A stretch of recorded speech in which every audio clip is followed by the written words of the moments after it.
म्हसवड येथे तरुणाची गळफास घेऊन आत्महत्या। गळफास घेतलेला तरुण भाटकी येथील। माण तालुक्यातील भाटकी येथील 28 वर्षीय युवकानं म्हसवड येथे टॉम मार्टिन पथुपरंबिल यांच्या नवीन बांधकाम झालेल्या घरामध्ये जिन्याच्या लोखंडी अँगलला वायरच्या सहाय्याने गळफास घेऊन आत्महत्या केल्याची घटना घडली आहे। म्हसवड पोलिसात आकस्मिक मृत्यूची नोंद करण्यात आली आहे। सुयोग मच्छिंद्र शिर्के, वय वर्ष 28, राहणार भाटकी असं मृत युवकाचं नाव आहे।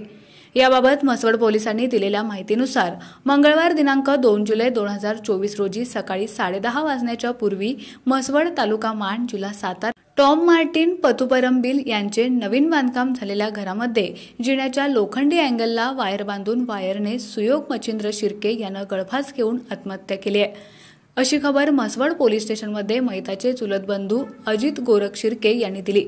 अजित शिर्के यांनी दिलेल्या तक्रारीनुसार त्यांचा चुलत भाऊ यादव सुयोग शिर्के यानं गळफास घेऊन आत्महत्या केली।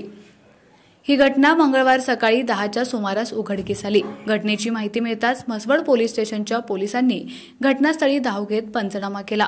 त्यानंतर मृतदेह शवविच्छेदन करण्यासाठी दहिवडी पाठवण्यात आला। पुढील तपास सहाय्यक पोलीस निरीक्षक सखाराम बिराजदार यांच्या मार्गदर्शनाखाली पोलीस हवालदार जाधव करत आहेत। आपला आवाज न्यूजसाठी एकनाथ वाघमोडे, दहिवडी।